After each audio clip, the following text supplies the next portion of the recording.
How's everybody feeling this morning? A little better, a little bit better. Yesterday was obviously a very rough day in Browns Nation. We're a day removed. I want to start taking a look to the Tennessee Titans and moving forward, but we know, frankly, how hard that's going to be. There's still questions out there with Nick Chubb, the surgery, when it's happening, what's going on. We have a few updates this morning. We've got some positive updates that Chubb is in good spirits. He's been around the facility, but still, a day later, I wake up this morning, I feel a little better. Not much, a little. It's more of like shock and despair yesterday. It's almost like anger today about what happened with the Browns on Monday Night Football. But nonetheless, we do have to move forward. We got to get ready for the Tennessee Titans. We'll do that. There's big news around the AFC North.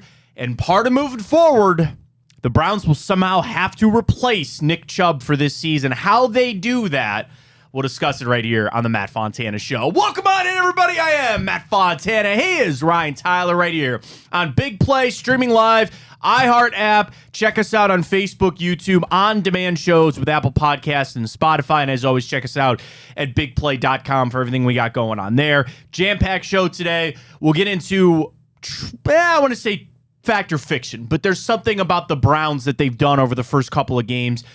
Is that true? Are we seeing something that is real? We'll talk about the replacement for Nick Chubb. Big news around the AFC North and a chance that the Browns are still in this thing. We'll get to all of it here this morning. So we wake up with the big news that the Browns are interested in Kareem Hunt. I don't know, Ryan, somebody on this show yesterday said maybe they didn't think Kareem Hunt was the best pick for the Cleveland Browns. Was that you or? That might have been me. Was that you or? It was me. It was me. I honestly, I didn't see that. Like, I didn't think Kareem Hunt was going to be the fit for the Cleveland Browns. And I saw the tweets, and it makes you laugh because, why is he visiting? He visited the Browns yesterday. Like, he doesn't know what the locker room looks like. No, here's really what he's visiting about. He wants to sit down with Andrew Berry, maybe his agent, and say, how much money are we talking here? And I sent this tweet out. Kareem Hunt played this out about the best way that he could. Because not signing with a team, he had visits with New Orleans and with Indianapolis, and he didn't sign. And there was a lot of, I don't want to say shadiness going on, but there was some, remember he was in New Orleans and somebody like called him and said, get off the field, don't hurt yourself, and get to Indianapolis. They're going to offer you more money. And then he didn't, and it was just kind of weird. Like, and also for the Saints, are they hoarding running backs down there? I mean, I know Alvin Kamara is suspended, but like he's going to come back eventually. I digress. So Kareem Hunt played this out about as perfectly as he could. And what was he waiting for? Some top-level running backs to get hurt. He was waiting for starting-level running backs on teams that give a damn to get hurt, right? James Conner gets hurt in Arizona. They don't care, right? They're tanking. They suck. But Saquon Barkley gets hurt for the Giants like he did. He's out for 3 weeks. Okay, they care. They're trying to push for the playoffs. Lo and behold, unfortunately, the place where Kareem Hunt was at, Cleveland Browns, they lose their starting running back. They're willing to invest. They need a running back. Here's Kareem Hunt still sitting on the street looking for a job. And he played this. It rolled perfect for Kareem Hunt. Now, I'm not saying he was wishing injury. Nobody wishes injury. But that's the name of the game. What was his game? To wait for a job, a meaningful paying job, on a good football team to appear. Now, he might have multiple offers. And I don't think the Giants would necessarily go out because Barkley's only out a couple of games, but still, the Browns from that standpoint make a lot of sense. Then we come back to how he exited Cleveland. Because that wasn't a messy breakup. And we've seen that with players when they leave somewhere before and they just detonate things on the way out the door. See Antonio Brown. For the more or less. That was an unwarranted shot. I'm sorry. It sounds like Antonio Brown's got some things he's dealing with. I apologize for that. But anyway, that's detonating your relationship. And then he sent that tweet last week of like, oh, hey, do the Steelers need a wide receiver? I don't think they're calling you, man. I really don't think they're calling you. Who is calling them is that Arena League because they need their money. Again, another unwarranted shot. I'm sorry. I'm really not. So he left here okay, right? It wasn't, but there were reports that the Browns thought he lost the step. The reports are the Browns didn't think that he was the running back that he used to be, which is crazy because he's 27. You know, he's not in his 30s. Not Frank Gore out there. He's 27. Running back years are like dog years, reverse dog years. Or not actually, real dog years. Like every year that you play, it's pretty much like 7. So I get it. But that was interesting to me, that they felt like he lost a step, so they move on. And I understand that the Nick Chubb injury, you got to swallow your pride. If Kareem Hunt is truly the best option for the Browns moving forward, you swallow that pride, you give him some good cash. Because let's not forget, too, in all this situation, the Browns have extra cash to spend. Now, they want to roll it over for the Deshaun Watson contract. Yes, I read Jack's article yesterday about how the Browns could get out of Deshaun Watson's contract.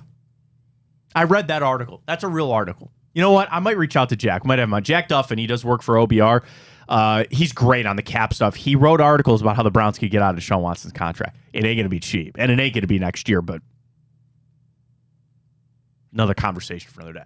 So the Browns have extra money that if they really wanted to offer a solid, not in $10 million, but if you came to Kareem Hunt with an $8 million deal, I think he's probably taking it. He's probably going to get that. If he was a smart man, he would. Yeah, and I think that's a decent chunk of change for that is right now where he's at. And it's the best case scenario in a way of what Kareem Hunt was trying to do, right? Like, let's just look at this. We're looking at it from so much from the Browns angle, and trust me, I've got more Browns angles to get to. And we'll post our Twitter question about it this morning coming up in a little bit as well. Follow us at Matt Fontana Show. But from the Kareem Hunt angle, you did, at this point, everything's worked out. Okay, in a way. There's injuries, there's want, right? He's not getting a multi-year deal. And that's apparent because he didn't get one in this offseason. So what he needs is a one-year deal that's semi-lucrative, and he goes out and he balls out, right? He's the Kareem Hunt of old. You reestablish your value. Some teams comes calling, hey, man, here's a 3-year, I don't know, $30 million deal. Because in the running back room, that's that's sad, and like that's what guys are shooting for now.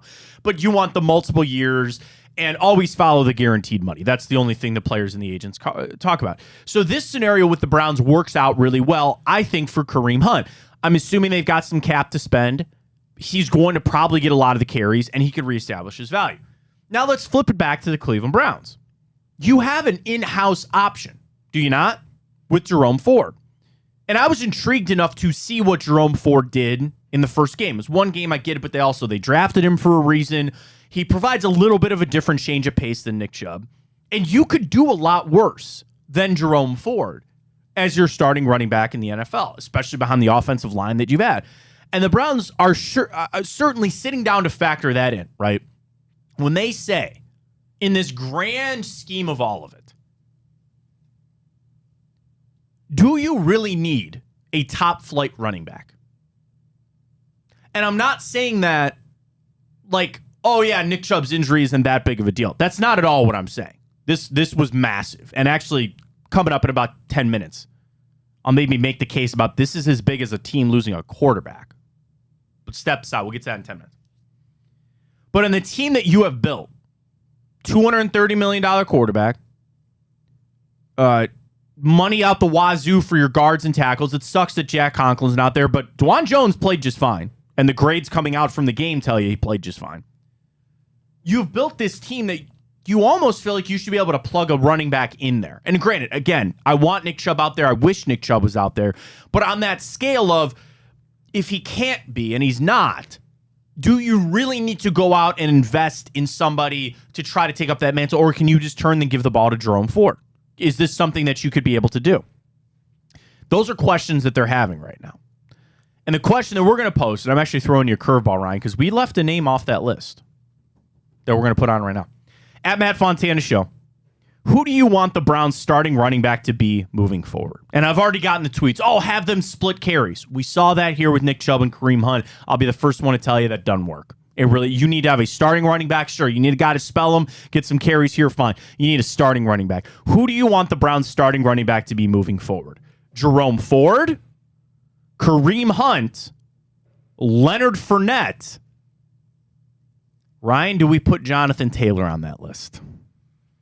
We can. You got to trade for him. Yeah. And maybe you need to put that in the poll question, please, to understand that we just can't go out and just pick up Jonathan Taylor off the street. But put him on the list. I'll be interested to see what people say. Because I mentioned this on the show yesterday. There's a huge, giant reason why the Browns can't get Jonathan Taylor. and his name is Deshaun Watson. And I'll tell you why coming up on the show as well.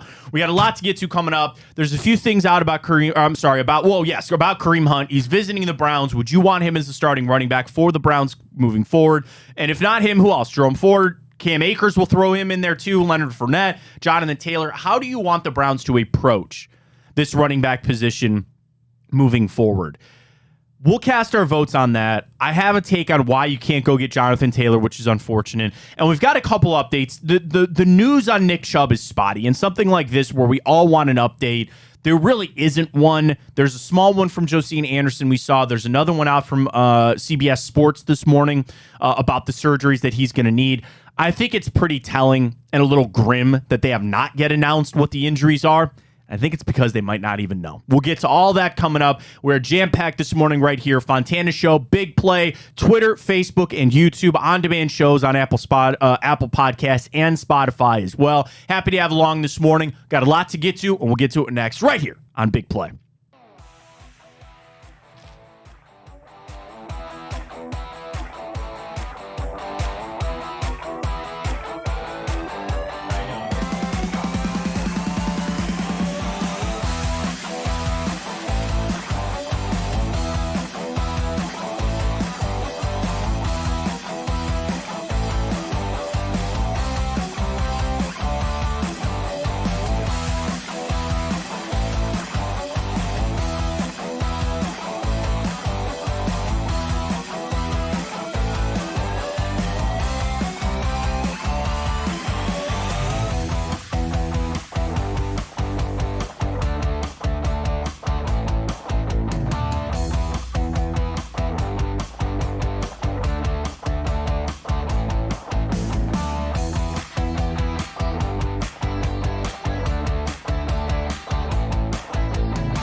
All right, back here on the Matt Fontana Show. Our Twitter question is up at Matt Fontana Show. Who would you want as the Browns starting running back? Jerome Ford, Kareem Hunt. We put Jonathan Taylor in there. Or other. That's Cam Akers. That's Leonard Fournette. You're a big Leonard Fournette guy there, Ryan.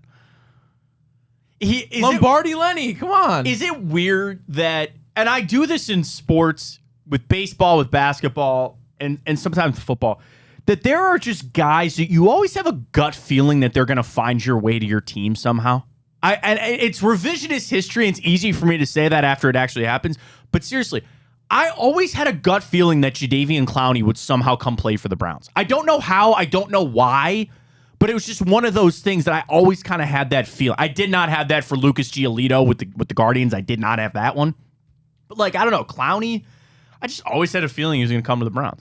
Leonard Fournette has the feeling of a guy that's he's always been destined to make his way to the Cleveland Browns. So I can understand it for touchdown Lenny there.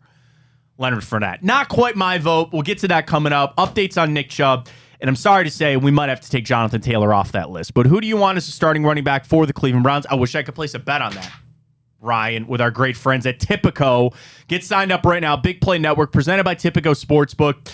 Sportsbook app for Tipico has got everything you need. The traditional bets, the money line, the spread. Took the Guardians last night, but that's okay. It's also lock and player props. I've been dabbling a little bit more on these like 3-leg player props, you know. And the thing I love about Tipico, because I just did that this weekend, there's over-unders, certainly, but then you could do alternate ones, you know, and you could just say, this weekend coming up, I just want 3 receptions for Donovan Peoples-Jones. You feel like that's good? Throw that into a little like 3-leg parlay there on Tipico. I love using it. I was actually just talking to Nick about this. Their interface is great. It is so easy to navigate. They've got the sports that you want. Get signed up today.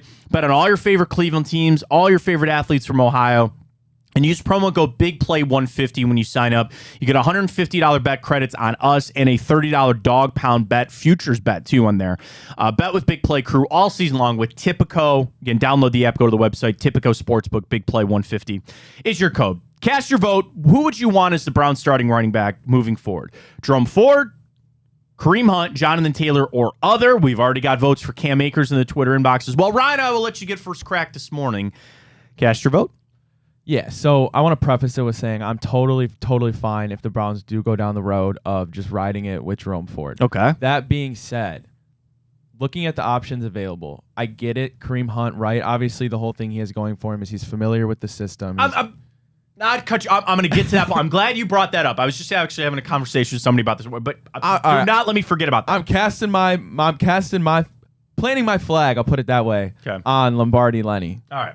And the reason I'm actually looking this up right now, to SpoTrack, a market value for one Leonard Fournette, 2 years, $4.6 million. $2.3 million a year. Easy money. That's it. Pretty good. Now, let me get Kareem Hunt here for you. So that was Leonard Fournette. Kareem Hunt, according to SpoTrack, has a market value of 2 years, $14 million. 7. You should have put the camera on you, Ryan, when you did that. Redo that. Put the camera on you and do the same thing. Nick, no, not even for Kareem Hunt. He knows the offense, though, man. We got the money, but no.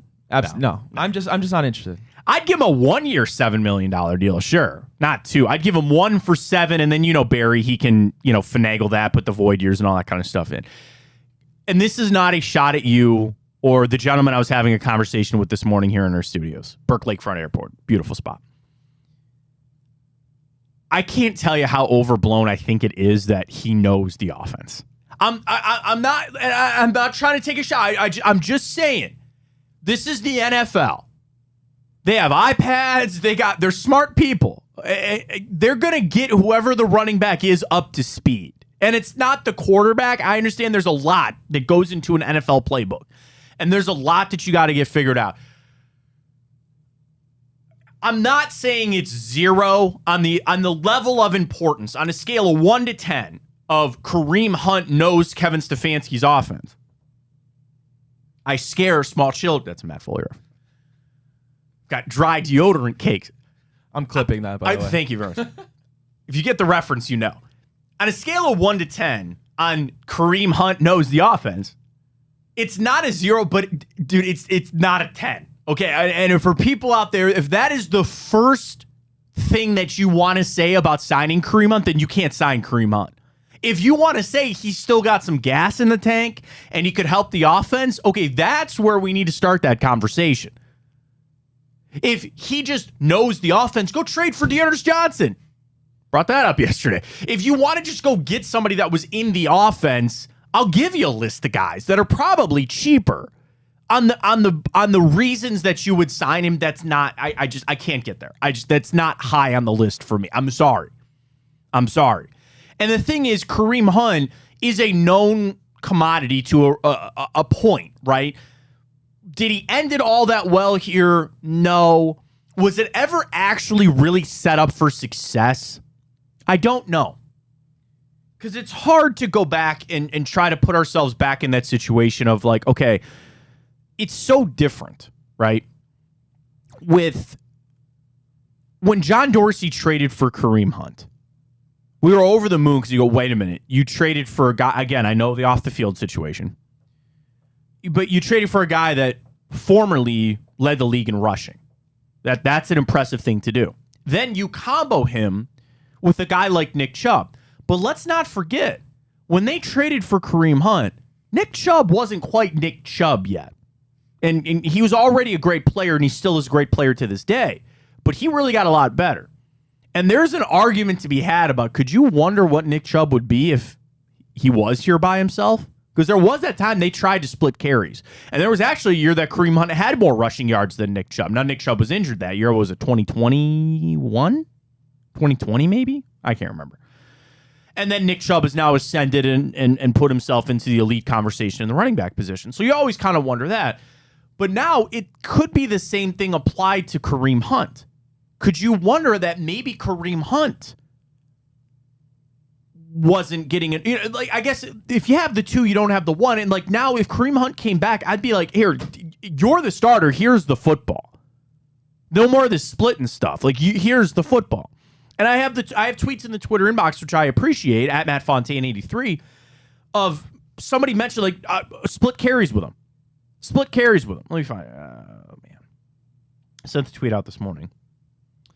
Frank tweets, Kareem is the starter. Ford is your change of pace back. Oh, Rhett. This is the one that I was looking for. Okay, Rhett. Thank you very much, Rhett, on Twitter. Let them both go out, talking about Kareem Hunt and Jerome Ford. Let them both go out and ball for the team. I think Hunt and Ford can both contribute a lot to the Browns. We don't need to pick one over the other. Rhett, I appreciate the tweet, man. I do. That doesn't work. And I understand that the Browns tried to make that work with Hunt and Ford, or Hunt and Nick Chubb, because you were spoiled with riches. Not every team has two running backs like that. So what do you instantly want to do? Well, we'll make this work. The other example, which I'm not meaning to throw dirt on this grave or anything like that. Remember when Joe Woods was talking about that 3 safety look? And that was because Ronnie Harrison played really well, and you had John Johnson, who you had paid, and Grant Delpit was coming on. And everybody said, wow, wait a minute. We got 3 safeties. We better play them all. Doesn't work. It really doesn't.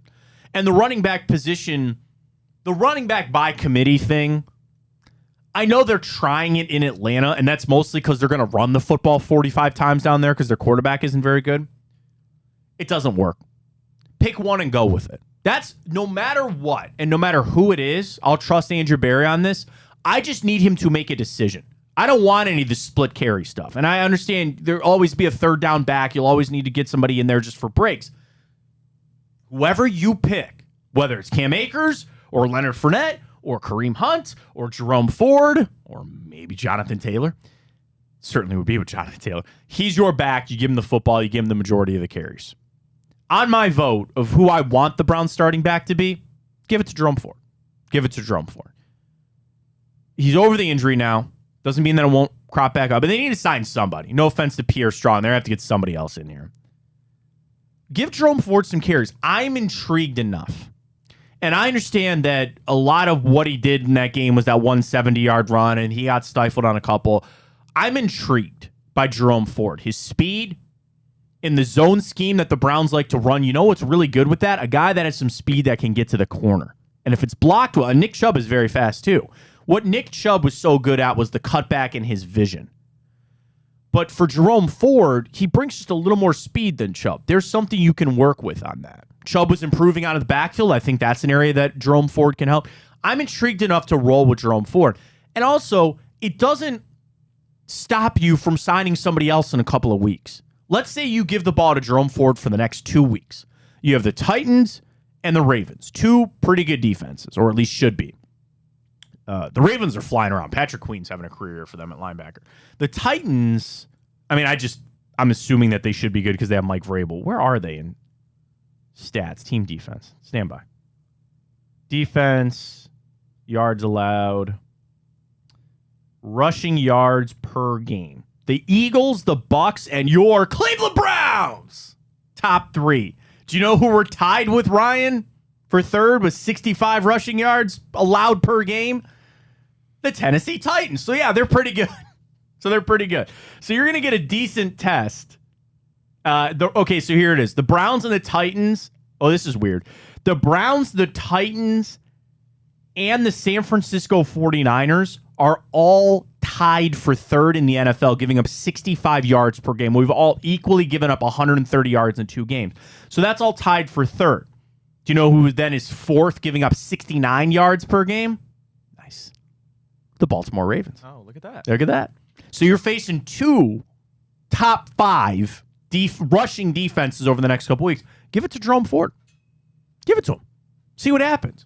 And if it goes really bad, well, we're into the bye week. Go trade for somebody or go sign for somebody. Do something. So I'm going Jerome Ford. So Ryan's cast his vote for Leonard Fournette. I'm going with Jerome Ford. Another one on this list is Jonathan Taylor. I think Jonathan Taylor is completely off the table because of Deshaun Watson. And here's the reason why. There's a world you could go to the Colts and say, we'll trade for Jonathan Taylor. You then call Jonathan Taylor and say, I know you really want a long-term deal, but we're not doing that. Here's a deal that's above what you would be making this year. Do the Saquon Barkley thing. Here's a 1-year deal above what the franchise tag might be. Give him $14 million for the season, and then tell him you have a chance to come here, play behind this offensive line, play in this system, and boost your numbers up, and then go get some big fat deal from somebody. Okay? And you could actually do both because you could let Ford play a little bit. Jonathan Taylor's on PUP, so he's out the first 2 more games or whatever. The money is not what concerns me with Jonathan Taylor. It's the draft picks. And the reason I'm concerned about the draft picks is Deshaun Watson. If Deshaun Watson was playing to the level that we all thought and assumed he would at $230 million, draft picks then become expendable assets.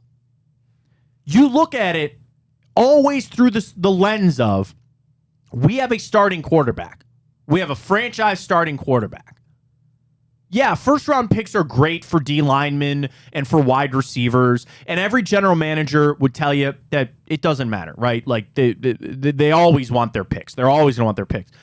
But it's easier to part with them when you know you have the quarterback because that's what everybody's looking for. That's what everybody needs. So if you have one, it becomes a little easier to stomach letting go of one. At this point where I am questioning who Deshaun Watson is for the Browns, and I'm reading articles about getting out of his $230 million contract, I can't afford to give up first-round picks that I might need in 2 years to go draft another quarterback. And I hate that I'm saying that. And I hate that this is the world that we're in. And if you want to read that I'm overreacting to 2 games, it's really 8 games. And if I'm overreacting to a bad weather game, just one bad game against Pittsburgh, that's fine. But at this point, it is safer to operate that he isn't the guy. So therefore, I need to be loaded with ammo, which I already gave up a ton of picks to get Deshaun Watson and paid him a lot of money. The money is easier to get out of than the picks. I can't go buy picks. I can't do the Brock Osweiler deal again, which got us Nick Chubb, thank God. The money can be moved. The Haslams are going to have to pay for it, all that. I can't buy draft picks. I can't do it. So that's giving that up for Watson has put me in this box where I can't even entertain going to get Jonathan Taylor. And I wish I could. It's a fantasy football Madden-type trade, sure. But could you imagine him in this offense? Could you imagine him on this team? And what's stopping it is Watson.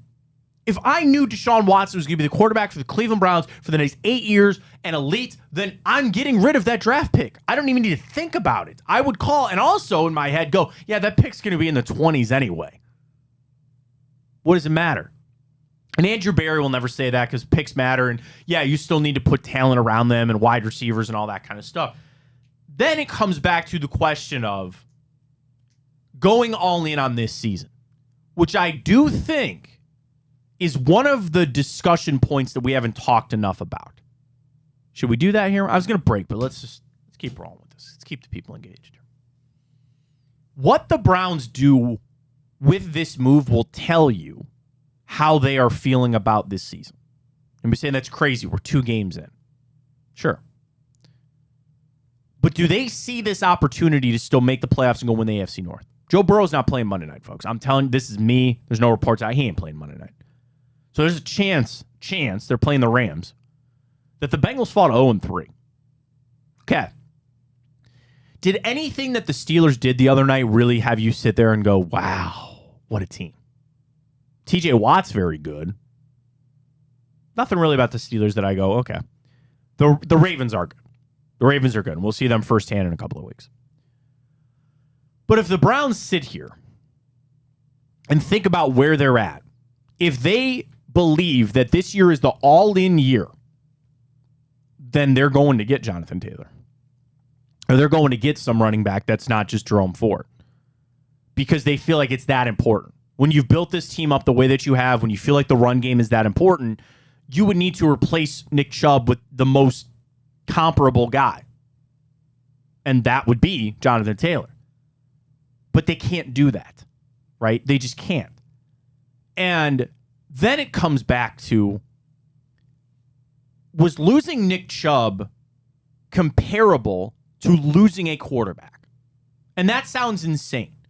In the world of running backs not getting paid and teams not wanting them and we're throwing the football the livelong day, it's crazy to think that.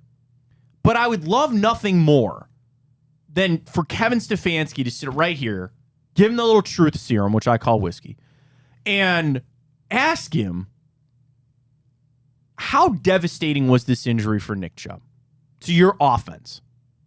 And love to hear his answer. And his answer might be, this was everything. Again, truth serum is that we are screwed. We put everything through him. We ran everything through him. And then you'd sit there and go, okay, well, go get me a guy that is going to be your bell cow back, and you need to be able to do something with it. He might then sit there also under the truth serum and say, it hurts, but this is a passing league, and we got Deshaun Watson. We got to throw the damn football. And then that would make me feel like, okay, all right, go get me Jerome Ford. Maybe give me a little touchdown, Lenny. Go ahead and maybe sign Kareem Hunt. And then we're going to turn this thing over to Watson. I don't know the answer to that question. And I'd love the answer to that question. I really would. Because as a fan, it's easy for us to sit here and say, like, dude, Chubb was everything. And that's why I don't think it's an outlandish thing to say this is almost to the I'll counter myself for a second. I got a lot of people up in here, man. It's scary. I'm going to counter myself for a second here, Ryan. It would almost be like Minnesota losing Justin Jefferson, right? That's that. Kirk Cousins aside, that stops their entire offense. You see what the Colts are like without Jonathan Taylor, and that offense is not an offense that you want to look like. There are a couple different ones. Like, it's not Christian McCaffrey for the 49ers because they have multiple, skill set guys there. I think the Giants, you're going to see what that offense looks like without Saquon Barkley. And that's a little scary. So maybe I need to pump the brakes on this is as bad as a team losing a quarterback, because it's a big piece of what they do. But I guess the ultimate question to me, Ryan, is how big of a piece was it losing Nick Chubb? And I don't know the answer to that question. Kevin Stefanski does, and they're probably scheming it up to try to find a way to fill that answer. And that's our question this morning. A lot of Twitter inbox. Let's get to the Twitter inbox here. At Matt Fontana Show and at Matt Fontana 83. We'll get you some updates on Chubb as well. So our first question is up. How do you want the Browns to fill the void of Nick Chubb? Who do you want their starting running back to be? Jerome Ford, Kareem Hunt, Jonathan Taylor on the trade, or other? Not shocking, 38% of our vote, Ryan, says trade for Jonathan Taylor. 29% Jerome Ford, 24% Kareem Hunt, 9% other, including Mike, who says, give me Cam Akers. Can be had for cheap. Elfie Empire also says, is that Jamar Chase's burner account?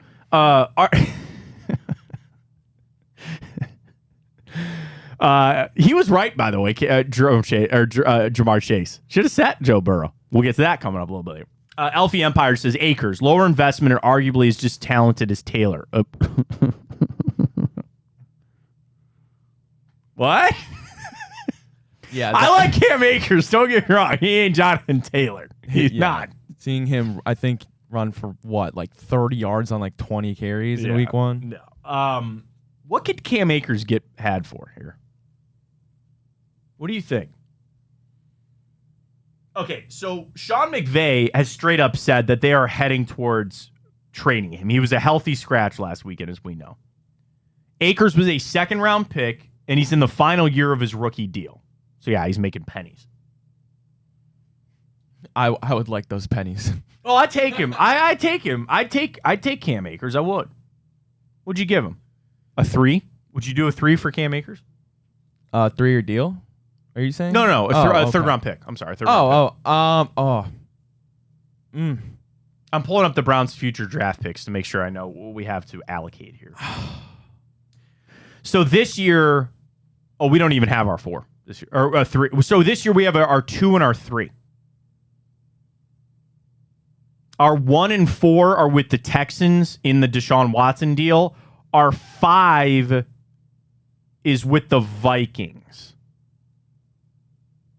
But we have a pick from the Cardinals. So here's the thing. We have 2 5s. Any way you slice a cake, we have 2 5s. We got one from the Cardinals in the Josh Dobbs trade.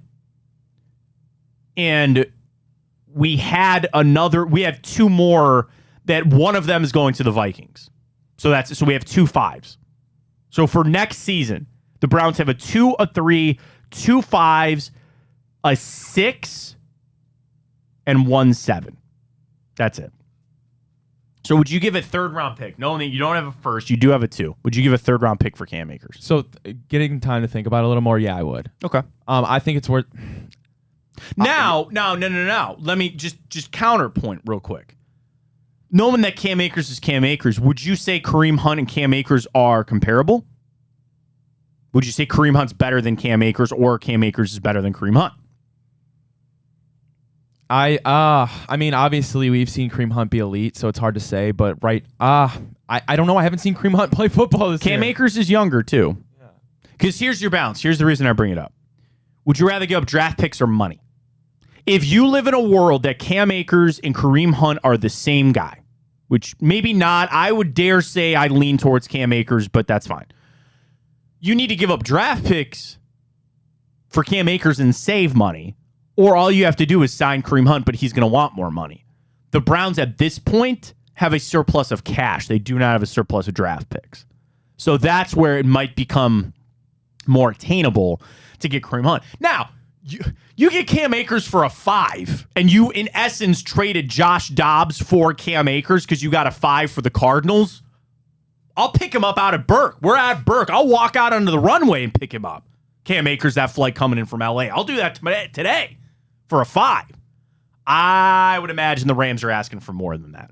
A 3, I will say this here today, they ask for anything above a 3, and I'm hanging the phone up.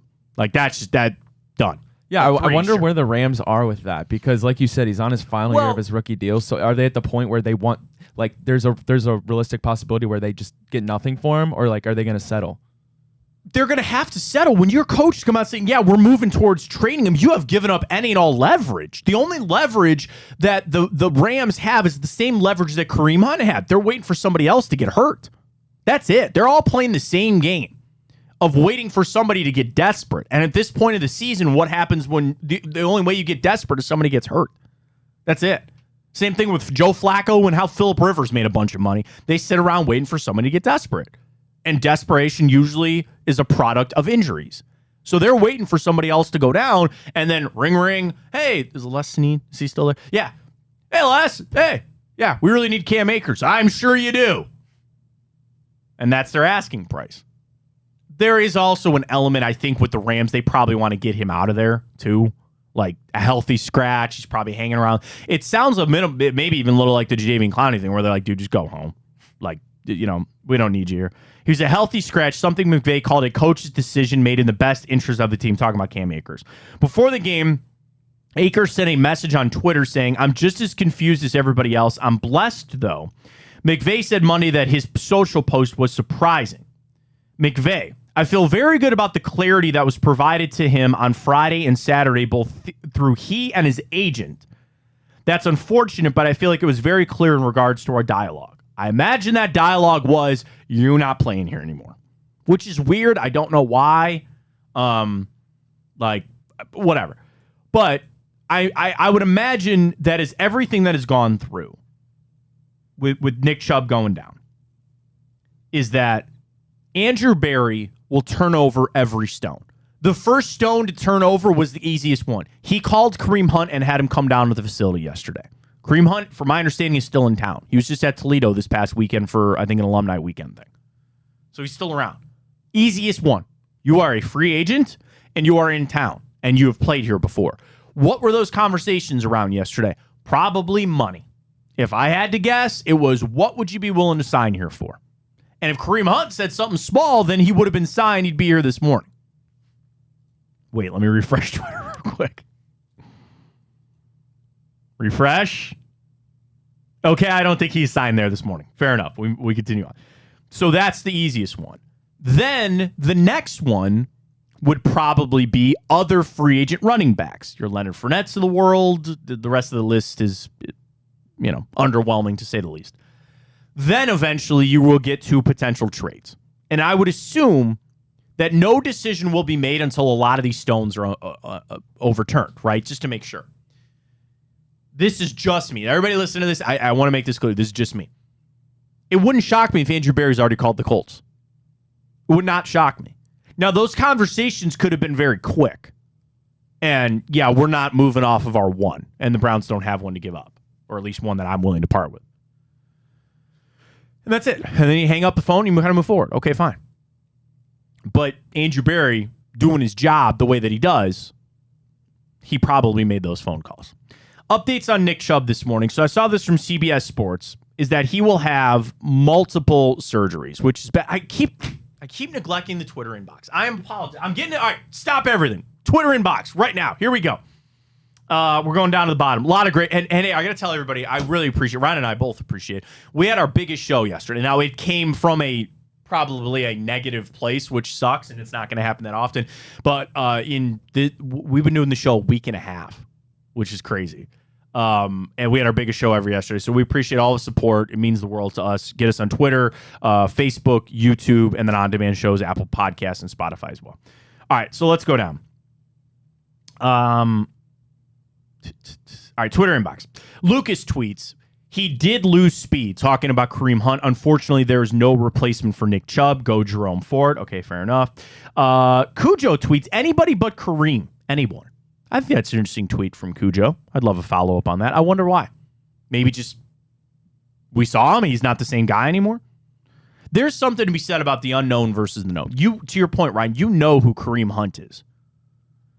Andrew Berry knows who Cam Akers is more than us, but wouldn't you be a little... I'd go Cam Akers. I would. Just on the intrigue of what he might be on this offense outside of Jerome Ford. And there's a better chance that Cam Akers is still available in 2 weeks. Right? Like, there's a chance that he's still there, so we'll see. Frank tweets, Kareem as the starter, Ford is change of pace. We discussed that a little bit. I'm not really into the splitting of the carries. Okay, a couple things on Nick Chubb, DJ Whodad. I don't think Chubb's going to be able to come back from this. Ethan tweets, it depends on the price and the outlook for a potential Chubb return after this injury, as well as where the Browns believe if Ford can be number one.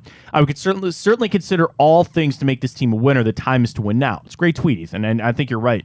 There is some fear on the future of Nick Chubb and whether he'll be back or not and what he might be in the future. And it sounds like, to get some of the reports, they need to have multiple surgeries. They got to get in there and figure out what happened, which I think the scariest thing is that they've not announced yet what happened. When you tear your ACL, that's it. And they go, hey, he tore his ACL, he's going to have surgery. They haven't, at least Kevin Stefanski yesterday, and I've seen no reports on, was this an LCL? Was this an MCL? Was this all of that? And it sounds like anything, they're going to let the swelling go down. Anytime you have these ACL injuries or things like that, you don't get surgery right a week. They wait a week or two. And actually, a lot of studies have gone towards, they'll have the guys strengthen the area first. They'll work out for 2 weeks trying to strengthen the knee before they go in for surgery. And there's a bunch of studies that show that helps. So Nick Chubb's not getting surgery tomorrow. He's not probably having surgery this week, but they're going to have multiple ones to try to figure out what exactly happened and then kind of go from there. Alex tweets, it's crazy talking about going to get Jonathan Taylor. Only digging the hole deeper, you could trade for plenty of serviceable back, and Trey Sermon is hanging out on practice squads. He actually just got signed to the Colts practice squad. Trey Sermon, former Ohio State Buckeye, former Oklahoma Sooner, former Philadelphia Eagle, former 49er, I think. 49er. Yeah, that's where he got drafted. Josh tweets, not trading and giving up assets for a guy who wants a big deal. Sign Hunt, let's go. DJ Whodad, Hunt's not signing here. Jake says, Taylor wants a new contract anyway. The Browns can't offer it, so he continued to just sit out. You would have to get that figured out, Jake. I understand that. you would have to call Jonathan Taylor and say, would you be willing to come here for a 1-year, inflated deal? And he might say yes. He might say no. I don't know. Like, is he so entrenched in getting this that nothing else? See, that's my thing. If you called him and said, here's a $14 million deal, borderline fully guaranteed or something like that, whatever you got to do to make the money work. Here's $14 million for this season. Go out there and play well, and maybe that'll help you with some other team. The comeback would be in a lot of the players of what they're at and with the agents. He's done enough that he doesn't need to prove anymore. So maybe he really will hold out for the long deal. Rhino tweets, what can the Browns trade? They don't have anything. That's my question. I kind of agree with you. So we'll see. The other thing was Josina Anderson had a tweet this morning that said, Nick is in good spirits. He's been around the facility. He's on crutches. But she also kind of some of the stuff that we talked about when it came to his knee. So here's what Josina tweeted. I did hear Nick Chubb was in good spirits today considering the gravity of the circumstances, getting around with crutches on his knee brace to inhibit flexion. It makes sense that there be some wait time before surgery, which we discussed, which is fluid to allow swelling to recede and then surgically deal with stability and micro repairs and whatever else in whatever sequence. Assessments can evolve once doctors commence any procedure.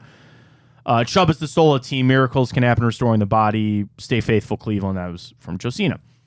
So, yeah, what they're going to do is he will have his first surgery. Doctors will get in there and they will assess, okay, this is worse than we thought, better than we thought. Let's fix this. Let's let it heal, and we'll come back. That's scary, right? You'd love nothing. You don't want injury, but you would just love it. It's pretty straightforward ACL tear. They do those every day, right? Pretty straightforward, done and done. This is more of there's a lot of cleanup in here. And it's already a knee that he's had surgery on. It's already a knee that he had a pretty gruesome injury on. What does it look like? I don't know. And we'll all be waiting on pins and needles to see exactly what the future is, because we know this season is done. But that is a question, and I'm getting this a little bit from some people in the inbox, is that it does change how you approach things if you have a feel like Nick Chubb won't be back, ever, right? But you won't know that in time to make the moves. If I hope nothing more that this is the complete opposite. But if you got a stamp today that said Nick Chubb is not going to play football anymore, that changes how you approach it, right? Then maybe Jonathan Taylor becomes an interest, right? Or how you want to approach it, or we're going to need to draw, whatever. But you don't have that. And we certainly hope that that never is the case. But by the time the Browns make the moves that need to make the move, they won't have all the information. And guys as smart as Andrew Berry, they hate making decisions when they don't have all the information. And it's impossible to have. So you're going to have to do the best with what you can. And do the best with what you got. And that's what a lot of Browns fans are bringing up, which you're right. Draft picks, the money. And it all comes back to, in my opinion, the ultimate question of how important is it? We were spoiled with the luxury of Nick Chubb as one of the best running backs in the NFL. In the grand scheme of it, how important is that position? Now that it is not Nick Chubb and it is just running back, how important is it? Did Kevin Stefanski build up this offense because the running back is that important, or did he build it up because that's how damn good Nick Chubb is? I don't know. And if it's option A, I built this offense because we need to run the football, then that changes how you approach your replacement. If you say, well, we really built it up just because we had Nick Chubb. Now that we don't have Nick, we'll find a way to get through it. And I don't know, maybe put some more on the shoulders of your $230 million quarterback. Just an idea. Just saying. Maybe that's an option on the way out here. Man, you got to be able to run the football too. Kevin Stefanski admitted that the play action is just as effective as actually running the football. You just got to give him the option to think about it. I'm cool running with Jerome Ford. It's a bad pun. I apologize. Running with Jerome Ford. Not good. All right, let's catch a break. When we return, ESPN went around they basically came up with a surprising statistic for every team through the first two games and decided, was this real or a mirage? Is this something that is tangible and real, or is it a mirage? I will tell you what the Brown stat is, and Jake Schroeder. mention if he thinks it's real or not. We'll get to that when we return. Matt Fontana Show right here on Big Play, Twitter, Facebook, and YouTube. On-demand shows with Apple Podcasts and Spotify. Don't forget Chico coming up 12 to 2 today, and all of our Big Play shows stream replays throughout the day on the iHeart app. You want to take us to work, you can't listen or you can't watch the video, not a problem. iHeart app, download it, search Big Play, get all of our shows right there as well. The one thing about the Browns through 2 weeks, is it real or fake? We'll tell you next right here on Big Play.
All right, back here on the Matt Fontana Show, we'll get to the one thing for the Browns through 2 weeks that is either a mirage or real. But breaking news from the Cavs, they have released a statement on Kobe Altman. So Kobe Altman, Cavs general manager, was arrested for OVI on Friday. I know TMZ's got the video of his OVI arrest. He pled not guilty. They're letting the legal process play out. Here's the statement from the Cavs. Quote, "We hold our team members to a high standard of conduct and expect leaders at every level of our organization to represent the Cavaliers with integrity, professionalism, and accountability. We will continue to closely monitor the facts and circumstances of this matter and await resolution of the legal process." They're not going to do anything right now. They're going to wait. Again, OVI, DUI, all that kind of stuff. They'll figure it out. Kobe Altman will probably. I didn't want to speculate. All right, you're not going to jail. You know, he'll have some sort of restitution and community service, and I expect the Cavs to suspend, maybe fine him, and that's it. I don't think this is something that Kobe Altman should lose his job over. I'm sure he's very sorry for what he did. Should never drink and drive. learn from it and move on. That's pretty much where I'm at. And that's kind of what the Cavs aren't going to do anything until the legal process plays out. In today's day and age, it's funny, like with so many of these contracts of like getting fired for cause or not, nobody does anything until the legal process plays out. Nobody does anything until they actually have everything. Because if they came out today and they fired him and then he finds out he wasn't guilty or somehow, some way, then they come back and sue. It's great. They're going to let it play out. I don't think Kobe Altman's getting fired. You suspend him, you fine him, you kind of go from there. 2 games in for the Browns. Is one of these statistics real or mirage? They did this for all 32 teams around the league. And for the Cleveland Browns, their trend that we decide if it is real or fake, Ryan, the Browns lead the league in pass rush win rate. They are leading with 69.6% of the time a pass rush win rate. So 70% of the time, their D lineman is getting past the offensive line. Doesn't mean they're getting a sack. Doesn't mean they're getting there, but they are winning the pass rush. Jake Trotter's verdict, that is very real, as it probably should be. He writes, Myles Garrett and Zadarius Smith look like one of the league's top pass rushing duos. You add in Obo Okoronkwo, who I just happen to see all the time making plays. He's usually only out there on third down, but I always see Obo around the football. Jake writes, Obo Okoronkwo also applying pressure out of Cleveland's 3 DN set, and new defense coordinator Jim Schwartz is bringing the house early and often with a series of blitzes. So leading the league with a 70% pass rush win rate is not a shock. Though Pittsburgh and Cincinnati are struggling offensively, there's nothing to suggest that Cleveland won't be able to get after opposing passers for the rest of the season. With the Browns' offense in disarray, Cleveland's pass rush will have to keep making plays if the Browns have any chance to contend for the AFC North. You spent money on it, it should be it, right? You spent money to bring in money in relative of, Zadarius Smith, you paid Obo Okoronkwo, Dalvin Tomlinson, all those guys. Like, yeah, it should be. And then you decide to come bring in Jim Schwartz. That's the name of his game. That is 100% the name of his game. So the fact that the Browns are at 70%, that is damn good. That is very good. So I'm with Jake. I think that is real. I don't think that's a mirage. And what is then the impact on the offenses? They're going to get that football out. And some quarterbacks are good with that. Aaron Rodgers was a wizard on done, out. And veteran guys, ball out. I know when it's coming, I need to get the football out. 2 seconds or less and we're done. You change offenses in that, though. You really do. And I also think about a big matchup coming up with Baltimore in a couple of weeks. Because what scares me just a little bit is Lamar Jackson, where you have him on the ground until you don't. And he is so good about escaping the pocket. And even when you have it collapsed, even when you have every guy around him, somehow he just gets out and he's gone. It's so frustrating. It is so frustrating. But the one thing you can do to impact that is have Lamar feeling like he has to run every time. And then he's not looking down the field. He's not making the right reads, stuff like that. Pass rush helps that. And getting in the pressure, getting in the face of that helps. I mean, it hurts any quarterback. No quarterback likes pressure. So the fact that the Browns lead the league in pass rush win rate is pretty impressive. Let's go around the AFC North real quick. These are trends through the first 2 games, deciding if it's real or not. Baltimore, their early surprise. Lamar Jackson has completed 75% of his passes through 2 games. Is that real or mirage? Jamison Hensley says that's a mirage. He has a career completion percentage about 63, so he's a full 10 points higher through 2 games. I'm a little afraid of Todd Monken there because I think he could build an offense for him, but I'd have to agree. Through 2 games, a high completion percentage, sometimes that'll come back down. The Cincinnati Bengals, their early surprise, Jamar Chase is only averaging 4.4 yards per target. Is that real or a mirage? That's a mirage. That number will get up. And we didn't really talk about the impact. We'll probably do it a little bit more in tomorrow's show, but Joe Burrow, I don't think is going to play on Monday.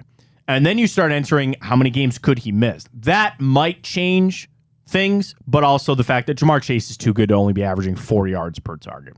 And then the Steelers' early surprise that they are 31st in total offense. Brooke Pryor, ESPN, that is real. Dude, they are like,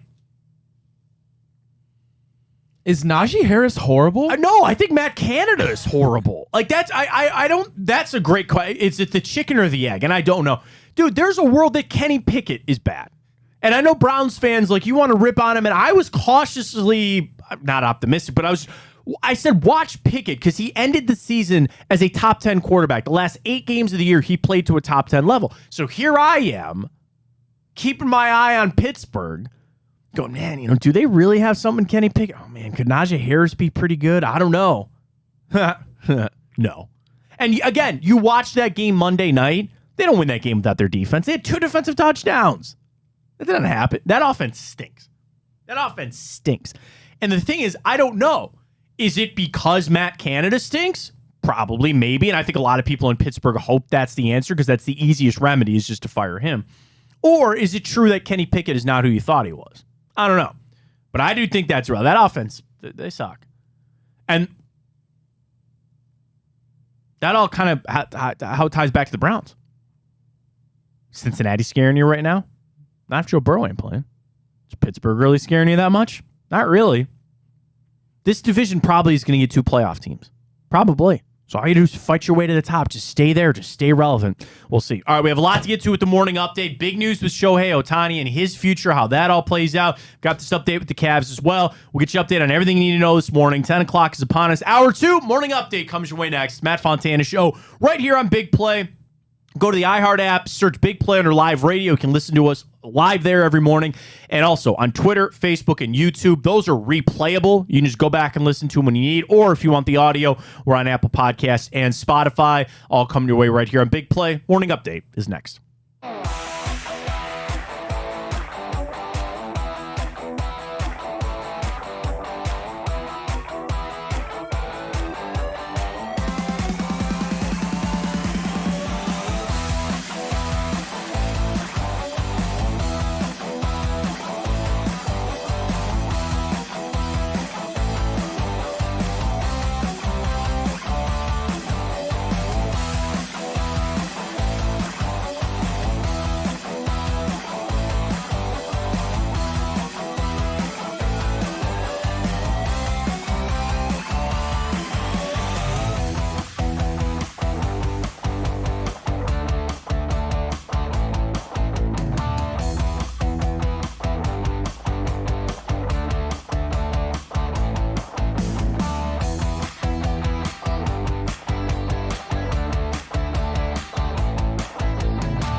All right, back here on the Matt Fontana show, as we always do, 10 o'clock, 10:05, your time this morning. We got a little morning update, stories you got to know. Ryan's got them. Take it away.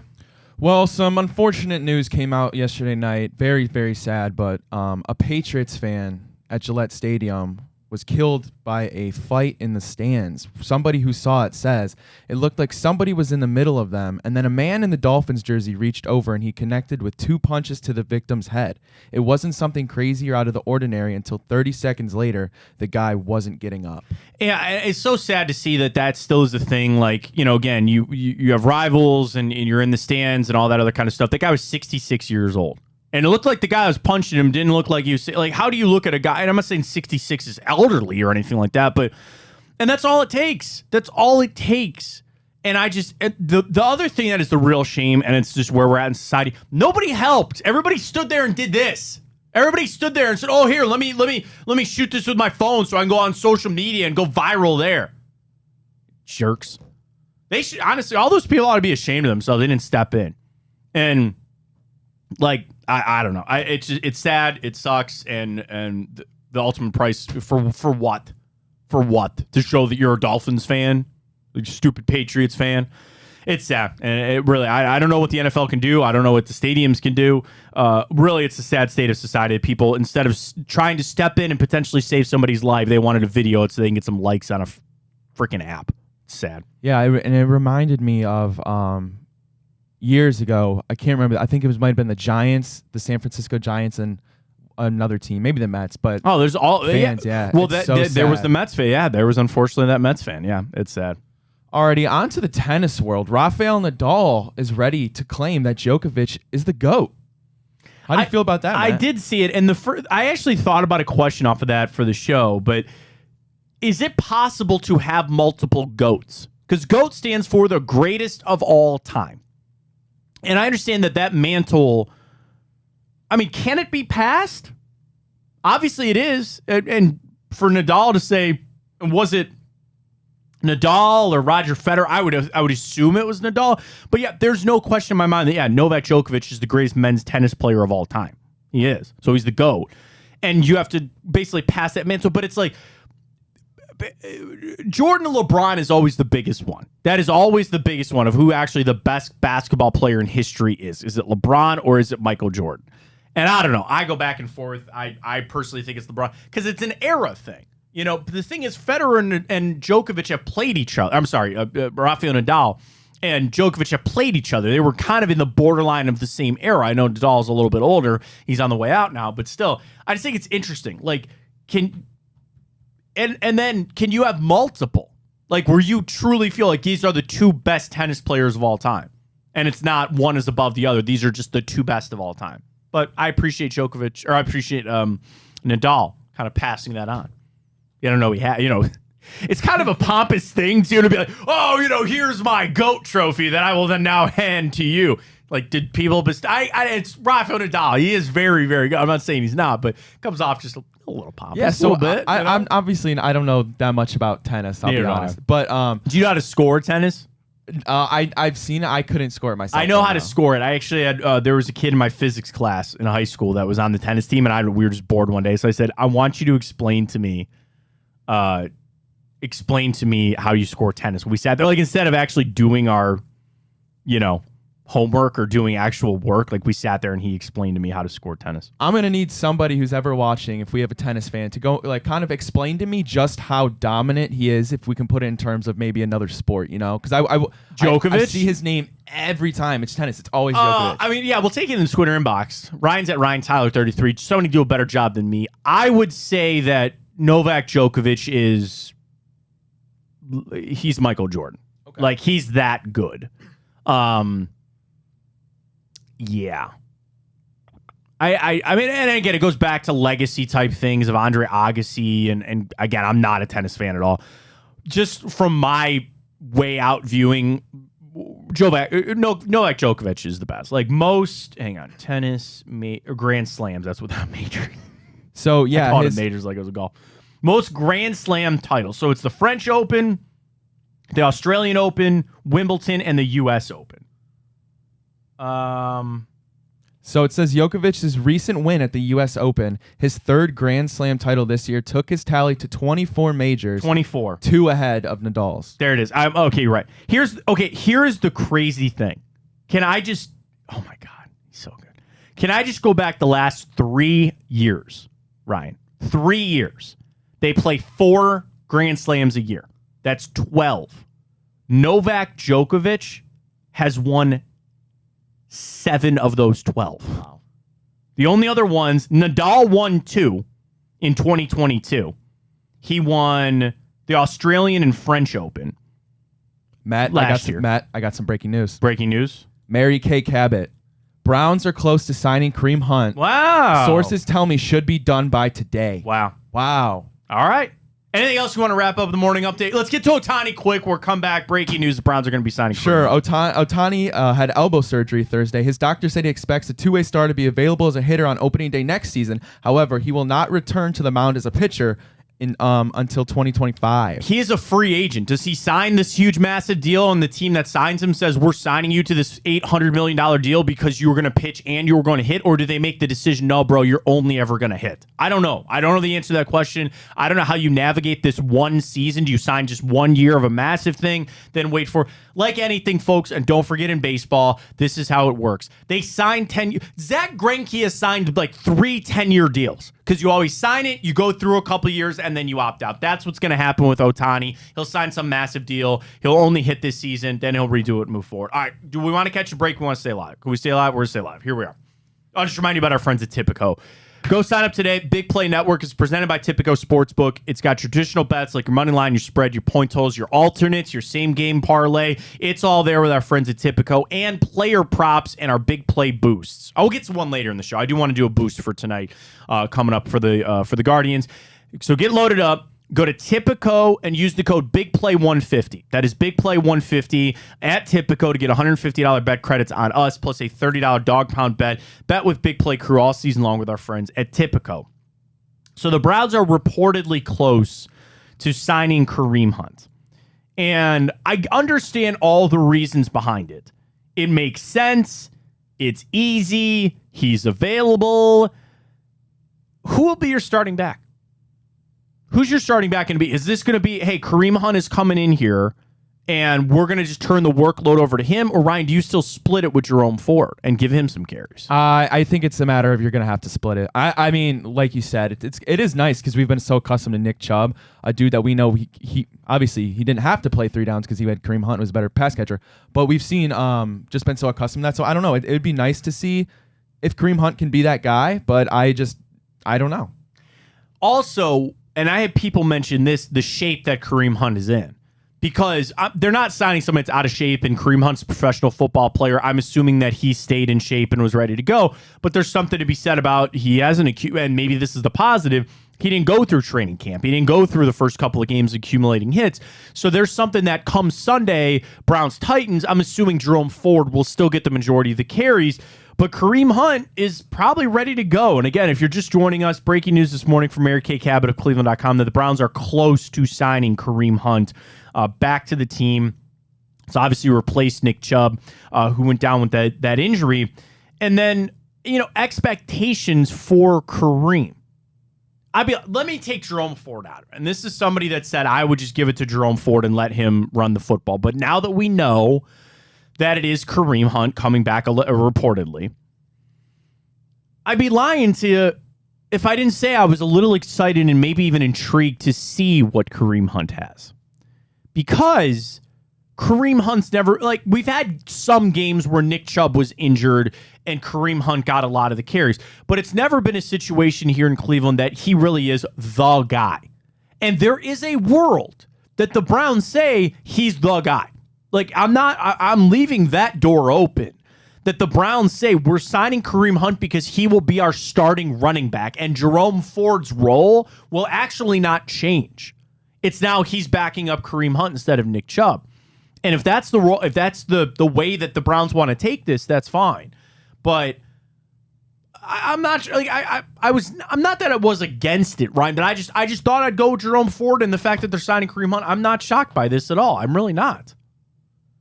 Yeah, it made too much sense. I mean, like you said, and I'm so with you on the fact we touched on this earlier in the show for those that weren't there about how it's really not a huge deal that he already is familiar with the playbook. Like I get that's a factor, but I was really excited to see Jerome Ford. I'm not gonna lie. So, but we'll see how it works out, and I hope for the best. Yeah, and that's the other thing. I wonder about and Mary Kay follows up with a tweet. He's a plug-and-play proposition for the Browns. He knows the system. He knows his coaches. He's also very hungry to play. I imagine, he's very hungry to play because he wants to get another contract. My biggest question after all this comes out, too, is what is the deal for Kareem Hunt? The Browns have a surplus. They're like 40-odd some $1 million, right, that they have free in salary cap space. But it's still something that you don't want to just start throwing that all around. You don't want to start sitting there and say, oh, we'll overspend. Like, you got to be understanding that, you need this. It's a position of need, and I'm sure Kareem Hunt knows that too. I don't think he's coming in here for $2 million, I guess is my point. What do you think, Ryan? Cast your vote. Or place your bet, I guess, if you will. Tipico. Place your bet. What do you think he signed for?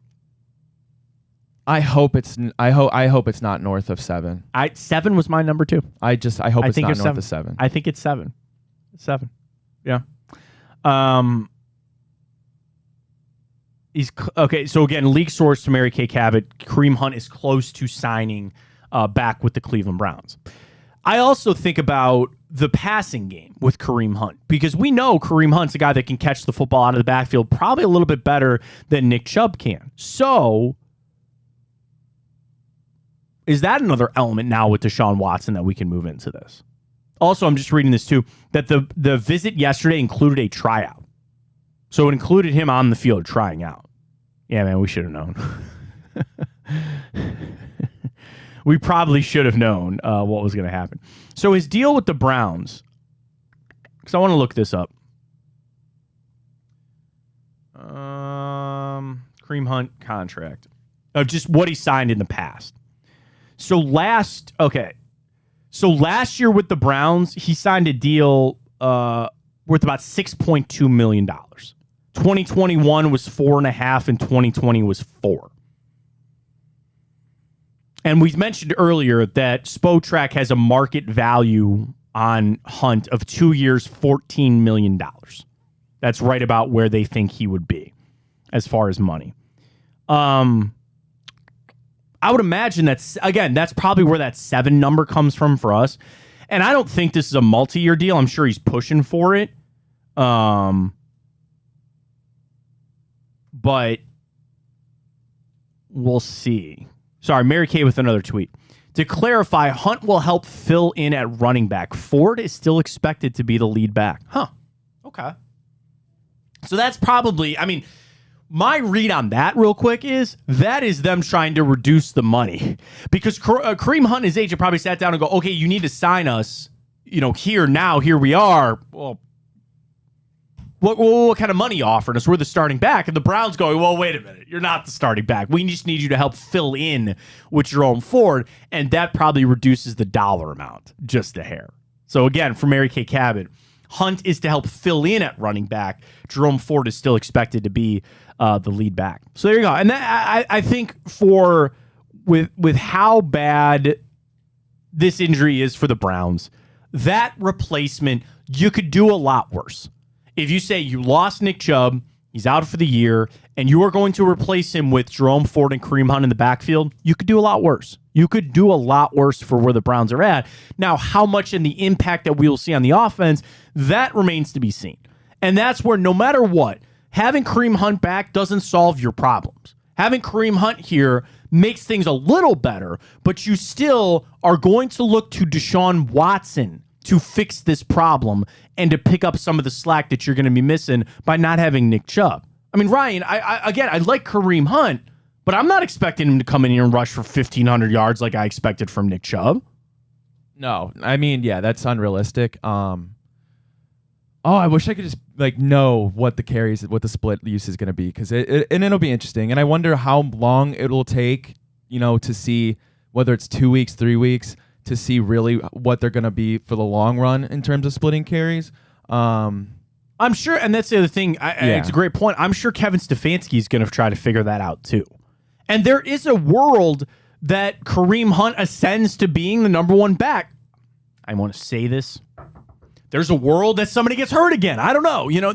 At this point, it seemed to be the familiar part of it. The not trading for Cam Akers is because they don't have draft picks. I understand that. This was the easiest thing, and this is probably just the first step. Right? This is just, this guy's available. He's in town. He's run this offense before. And I'm sure they worked the dollar amount out. I'm sure that's it. And then you also don't drag this out any further. Where Kareem Hunt is here, I'd imagine he's playing Sunday. I imagine that Kareem Hunt is playing Sunday. And maybe that was another reason why it just made so much sense is he knows the offense. Like, he does literally step in here. He's in the facility today. And that offense, he goes, oh, yeah, okay. This isn't even a defensive player that has to learn Jim Schwartz's system. Literally, every single offensive coach is there that he knows, outside of Drew Petzing, sorry. He knows what he's doing. But that then also gets me to an interesting point about the relationships in that building. Because Stump Mitchell, Browns running backs coach, who we all love, he kind of made some comments this offseason about Kareem. Not ever a direct shot or never anything about he wasn't here, but just kind of made some things about maybe Hunt was worrying about his contract or things like that. And then also the reports that Andrew Berry felt like Kareem Hunt lost a step. Is that just something you gloss over? And it's a rhetorical question. If somebody offered me a couple $1 million for a contract, they can almost say about me, whatever they want. It's probably nothing that hasn't been said before either, right? And I didn't get paid for that. So here we are anyway. You look past it, yeah, and maybe those things were just, who knows? I don't, and maybe those reports aren't true. I have no idea. But there were things that were coming out that the Browns felt like they were ready to move on from Kareem Hunt, and yet here we are again. So you move past it. It's a need. And I'm feverishly on Twitter right now, just waiting to see what the contract amount is. So again, if you're just joining us up this morning, some breaking news coming out from Mary Kay Cabot. She says the Browns are close, not official yet, by the way, but the Browns are close to re-signing Kareem Hunt to help replace Nick Chubb.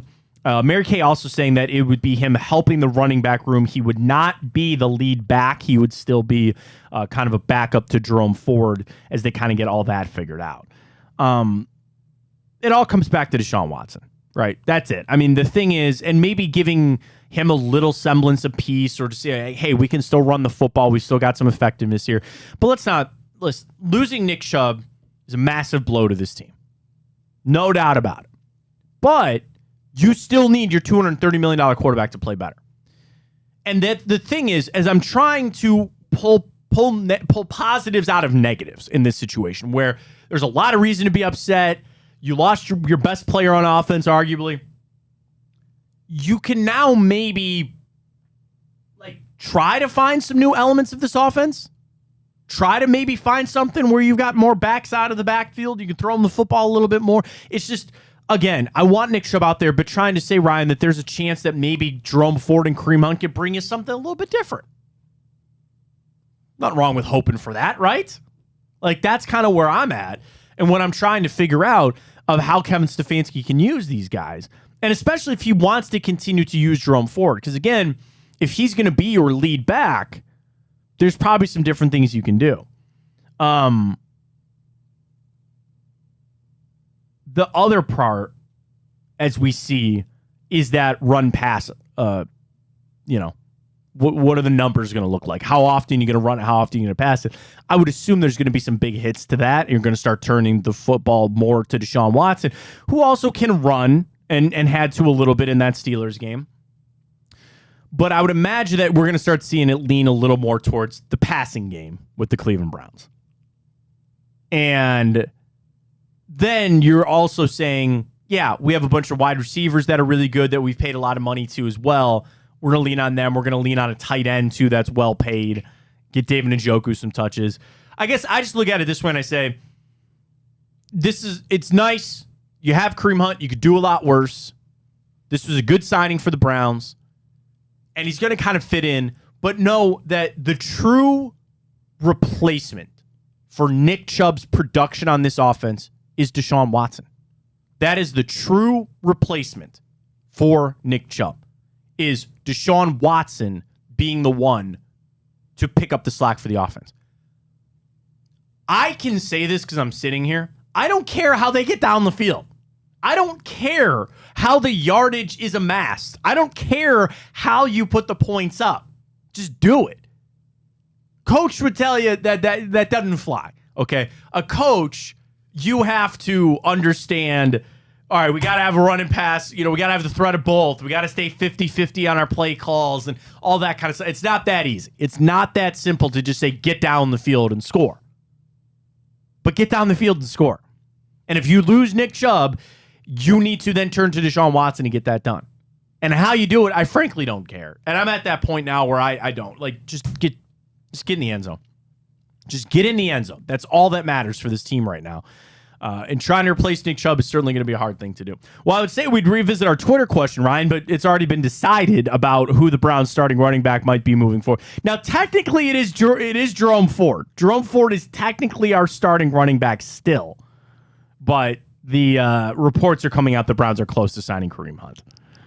So he'll be there. So our Twitter question this morning, at Matt Fontana Show, who would you rather have as the Browns starting running back? Jerome Ford, Kareem Hunt, Jonathan Taylor, or other? Still 37% of people say Jonathan Taylor. Jerome Ford, 33%. Kareem Hunt, 24%. So technically, Jerome Ford is our answer, right? Because he's still the starting running back, right, Ryan? I'm not missing that. Nope, not at all. So he's your starter, but Kareem Hunt is going to get some carries as he's close to signing with the Browns. Let's catch a break. We come back. We'll do time hop. But really, I'm going to keep my eye out. I want to see what the dollar amount is for Kareem Hunt. That's my biggest question on all this. Browns are close to signing to him. We'll see if we'll get that when we return. It's Big Play, Fontana Show, presented by your friends at Tipico. Time hop comes your way next.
All right, back here on the Fontana Show on Big Play. Still nothing yet on the Kareem Hunt dollar amount.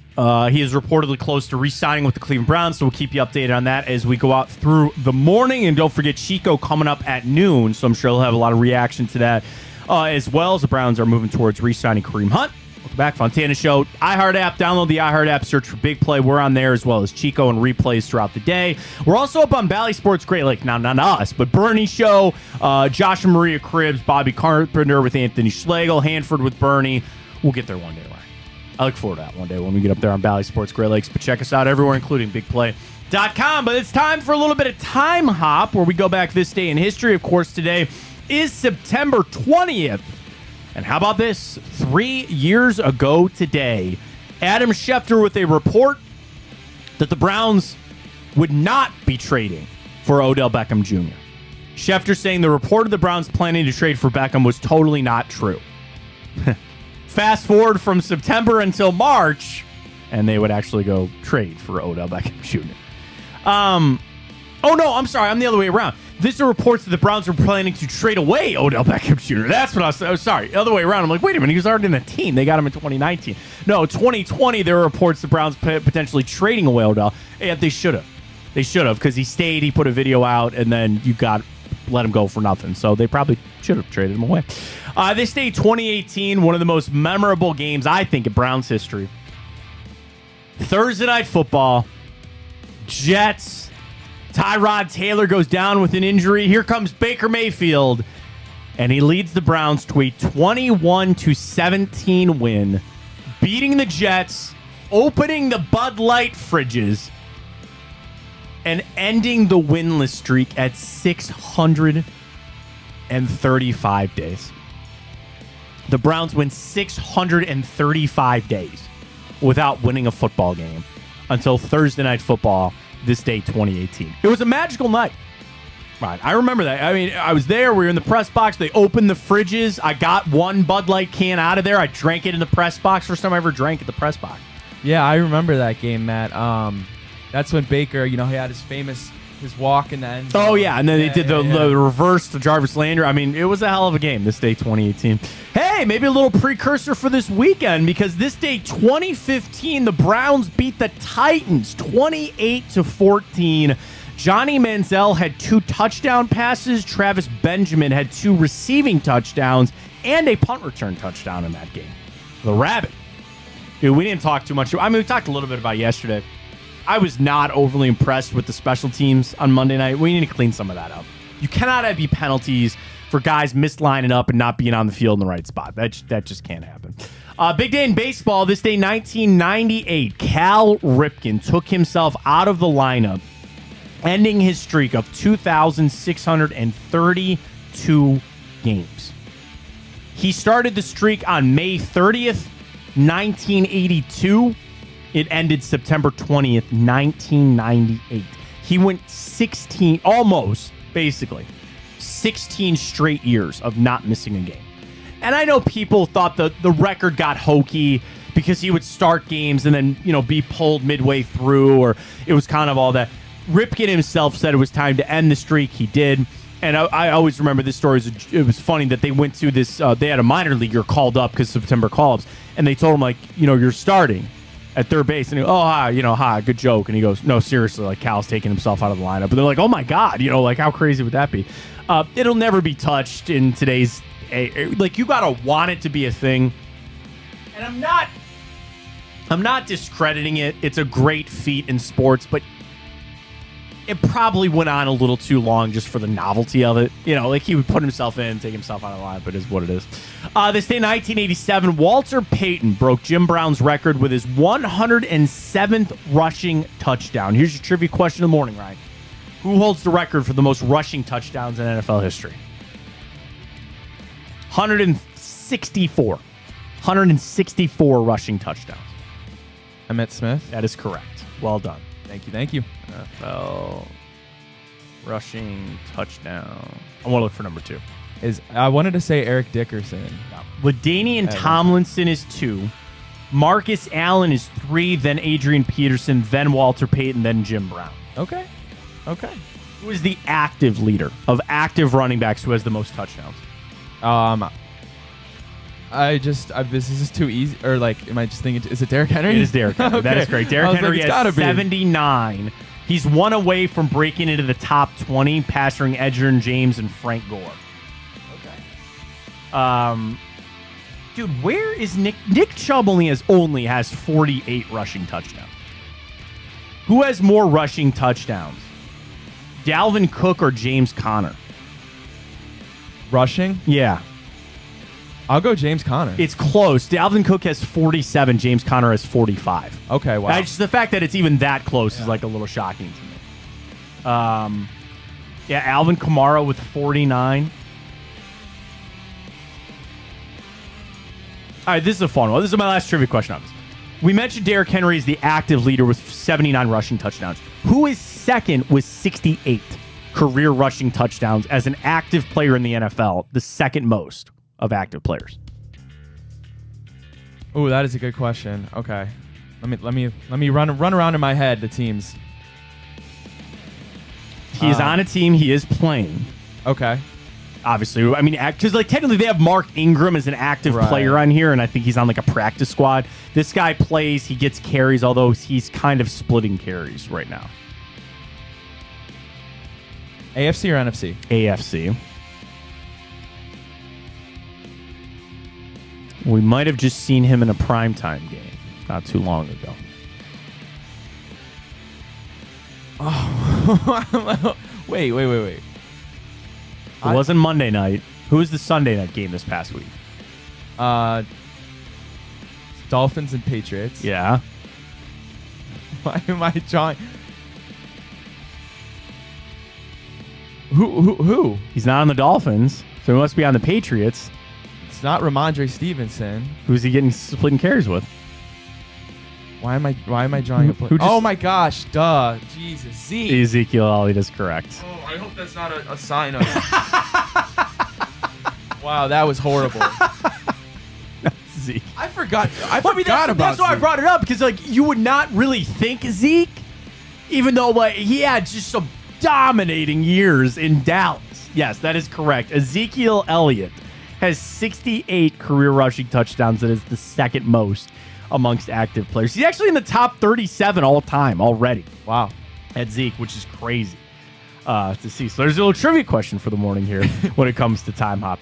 This day, 1973, we were talking about tennis earlier. How about this? Billie Jean King won the Battle of the Sexes against Bobby Riggs. Riggs said at 55 that he could beat any female tennis player. Billie Jean King beat him in straight sets and whooped his ass. This day, 1973. Do you know the term jumping the shark? Ryan, have you ever heard that term? I can't say I have. All right, so let me tell you about this. So jumping the shark, when you would say, like this show, throwing stuff on it. It's usually something in pop culture, but it's also something that's just run its course. It's another way to say something has run its course. So I hope nobody ever says that about this show. But if you ever say the Matt Fontana show jumped the shark, it's usually run its course, but also then we start doing really hokey and gimmicky things. It's going to come off as a shot to some other shows out there, but it is what it is. You know, if I'm like, dude, we're going to do Tank Top Thursdays, or, we're going to do this crazy thing or whatever, then you would go, okay, that show has jumped the shark. They've run out of good ideas. They don't have anything original anymore, and they have since jumped the shark. It comes from a Happy Days episode that aired this day 1970 when Fonzie jumped a shark. I've seen the episode. I can't remember. It was something about there was like a battle, or there was like something where a competition, and they were on vacation and Fonzie jumped a shark on water skis. And everybody says, okay, that's the end of Happy Days. Like they've run out of ideas. They've done everything that they can on the show, so they have to jump a shark. So when you hear somebody say it's jumped the shark, it means that they've gone off the rails. They're crazy. It's over. And it all becomes from a Happy Days episode. You know what Happy Days is. I do. You know who Fonzie is, okay, right? I know Happy Days and I know who Fonzie is, Okay. of course, but I've never seen an episode. Just go. Google "Jump the Shark," and that's what will come up. So the episode aired this day, 1970. Very happy birthday goes out to Carlos Hyde, former Ohio State Buckeye and Cleveland Brown. Red Auerbach, Khabib Nurmagomedov, the MMA fighter. Brown safety Grant Delpit. John Bernthal. Most people probably know him as the Punisher, which is fine. He's very good in Ford versus Ferrari. Gary Cole. You know Gary Cole was Gary Cole? No. His list of acting in his filmography for secondary actors is right up there. He's Bill Lumbergh in Office Space. He's Cotton McKnight in Dodgeball. And he's Ricky Bobby's dad in Talladega Nights. That's Gary Cole. He's he's had other things, but just if you were to talk about a filmography of a backup, not ever a leading guy. I'm sure he's starred in other things before. He's been in Suits. He's been on NCIS. But if you just talk about Gary Cole as Bill Lumbergh in Office Space, I forgot he was in 1 Hour Photo, too. You ever see that movie? No, I haven't. Creepy stalker movie with Robin Williams. He's a photo tech at a 1 Hour Photo, and he starts stalking this family through the pictures that they get developed. Creepy. Good movie, though. But anyway, Bill Lumbergh in Office Space. Dodgeball is Cotton McKnight and Reese Bobby in Talladega Nights. Oh, my God, I forgot. He was in Pineapple Express, which was very good. He's been in some Batman movies, Scooby-Doo movies. He's been all over the place. TV show. He's been on Family Guy. Oh, I didn't know this. He was the voice of Harvey Birdman on Attorney at Law. I never watched it, but short-lived. And then, like you said, he was on NCIS, The Good Wife, all over the place. But very happy birthday to Gary Cole. And Sophia Loren, all celebrating birthdays. All right, one TV show for you today. Let's do it. Oh, man. This is a TV show that I've watched. Debuted this day, 1991.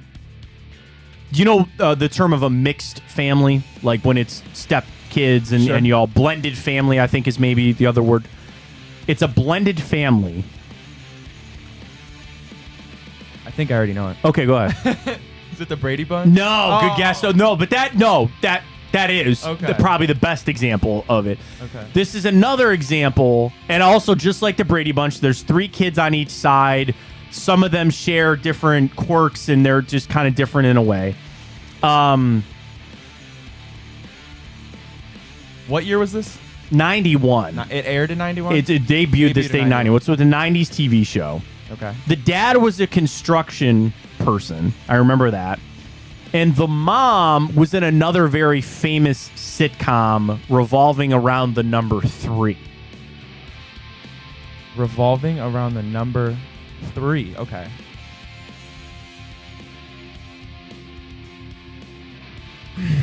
So Three's Company would be your hint on the first one. She was on Three's Company. Early. She was the first version of this character. I don't know if I'm going to get this one, Matt. Suzanne Summers, Patrick Duffy in Step by Step. Step by Step, this day, 1991. Interesting. I never really watched it like as a giant fan, but it was a part of like TGIF and stuff in the 90s. So yeah, Step by Step this day. All right, let's catch a break. When we come back, still no real updates when it comes to the contract amount for Kareem Hunt, but we are apparently very close to the Browns signing him to a deal a little bit later in the day. We'll get to that, kind of wrap up the show. A few other things that I want to get to that we didn't have a chance to discuss a little bit here on the show. Wrap it up. We'll do it next. Fontana, Big Play. Catch us on the iHeart app as well as YouTube, Twitter, and Facebook and on-demand shows with Apple Podcasts and Spotify. I want that dollar amount for Kareem Hunt. We'll get it when we return right here on the Fontana Show.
All right, we've got it from Tom Pelissaro. The Browns have signed Kareem Hunt to a 1-year deal. Talking about it right here, Matt Fontana Show. Big play. Don't forget Chico coming up at noon. I'm sure he'll have a lot to react to it as well. We do not have a dollar amount yet, Ryan, because I know as soon as I said to you it's a 1-year deal, Pelissaro says it's done. We don't. Wait a minute. Let's see if we've got it here. $4 million. $4 million. Okay. So this is from Adam Schefter. I like that. Browns Kareem Hunt is re-signing a 1-year deal worth up to $4 million to try to help fill the void there left.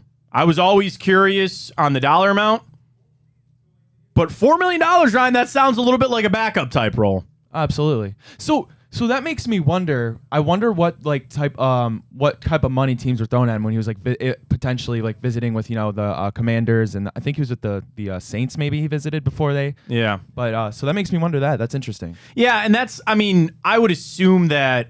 That's tough because those deals obviously fell through, right? So, why are we even in this situation? So, again, reportedly, not even reportedly, it's not official from the team. The Browns have re-signed Kareem Hunt to a 1-year deal worth up to $4 million, confirmed all across the board now.